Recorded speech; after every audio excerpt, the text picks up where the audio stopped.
नमस्कार, मैं अंजना। आप देख रहे हैं नई परवाज न्यूज।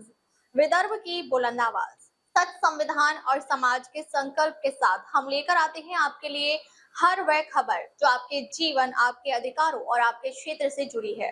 बिना किसी दबाव, बिना किसी पक्षपात के, सिर्फ तथ्य, सत्य और जनहित की पत्रकारिता।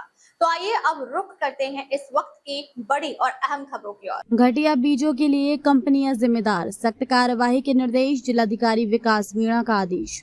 यवतमाल जिले में सोयाबीन बीजों की अंकुरण संबंधी प्राप्त शिकायतों की पृष्ठभूमि में जिलाधिकारी विकास मीणा की अध्यक्षता में जिला स्तरीय कृषि आदान इनपुट निगरानी समिति की बैठक राजस्व भवन में आयोजित की गई।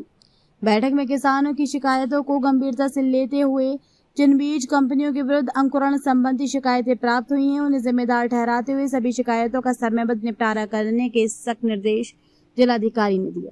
जिले में अब तक सोयाबीन बीजों के अंकुरण संबंधी कुल 832 शिकायतें प्राप्त हुई हैं। इनमें सबसे अधिक शिकायतें नेर, बाबुलगांव और दरवा तहसीलों में दर्ज की गई हैं। नेर तहसील में सर्वाधिक 415, बाबुलगांव में 156 तथा दरवा में 136 शिकायतें प्राप्त हुई हैं। इसके अलावा कलम्ब में 50, वड़ी में 19, यवतमाल में 13, पुसद में 11, अरणी में 9, घाटजी एवं मारेगांव में 5-5, दीगरस में 4, पांडर कवड़ा में 4, उमरखेड़ में 3 तथा महागांव में 2 शिकायत दर्ज की गई हैं। इनमें से 485 शिकायतों का निरीक्षण तहसील शिकायत निवारण समिति द्वारा पूरा किया जा चुका है, जबकि 302 शिकायतों का निरीक्षण किया जाना शेष है। जिन कंपनियों के विरुद्ध शिकायतें प्राप्त हुई हैं, उनके बीजों के नमूने तत्काल लेकर उनकी जांच रिपोर्ट समय पर प्राप्त करने के निर्देश कृषि विभाग को दिए गए हैं।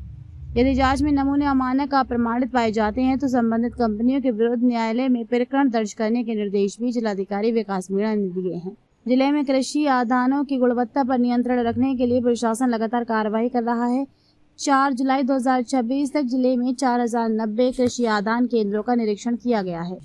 इस दौरान 151 कृषि केंद्रों को बिक्री बंद करने के आदेश दिए गए हैं। 38 लाइसेंस निलंबित किए गए हैं तथा 15 लाइसेंस स्थायी रूप से रद्द कर दिए गए हैं। इसके अलावा 8 मामलों में पुलिस ने अपराध दर्ज किए गए हैं। ये जानकारी यवतमाल के जिला कृषि अधीक्षक मनोज कुमार डगे ने हमारे प्रतिनिधि से बातचीत के दौरान दी। आपल्या यवतमाळ जिल्ह्यामध्ये सोयाबीन पीक बियाणं न उगवल्याच्या काल रोजीपर्यंत 832 इतक्या तक्रारी प्राप्त होत्या।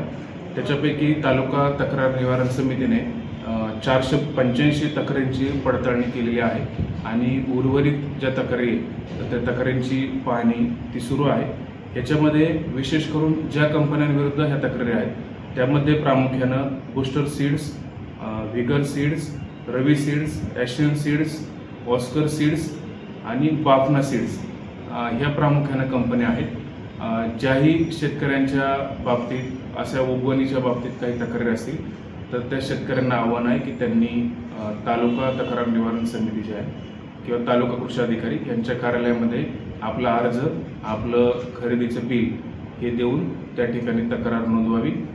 समितीमार्फत त्याची निश्चितच पाहणी केली जाईल। आपल्या जिल्ह्यामध्ये जवळपास तक्रारी ज्या प्राप्त झाल्या त्या 832 शेतकऱ्यांच्या तक्रारी आपल्याकडे प्राप्त झालेल्या आहेत आणि आजपर्यंत आपण जे आहेत बियाण्याच्या बाबतीत 804 नमुने काढलेले आहेत। 804 पैकी 21 बियाणे हे अप्रमाणित किंवा ज्याची उगवण क्षमता कमी असल्याबाबत आपल्याला अहवाल प्रयोगशाळेत दिलेला आहे। त्याच्यापैकी 12 जे आहेत त्या 12 ह्याच्यावर आपल्याला पोलीस किंवा कोर्ट केस दाखल करायची आहे। 12 पैकी 10 प्रकरणात आपण कोर्ट केस दाखल केलेली आहे। आपल्याकडून सुद्धा काल बाबुलगाव तालुक्यामध्ये एका बियाणे कंपनीवर अप्रमाणित बियाण्यामुळे गुन्हा दाखल झाला। तर ह्याच्या बाबतीतला जो काही त्या कंपनीच्या परवान्यावर कारवाई करायचा जो प्रस्ताव आहे तो आपण माननीय कृषी आयुक्तालयाला सादर केलेला आहे। फिलहाल के लिए बस इतना ही। मैं अंजना आपसे लेती हूँ इजाजत। देखते रहिए नई परवाज न्यूज, विदर्भ की बुलंद आवाज, सच, संविधान और समाज के साथ। जय हिंद।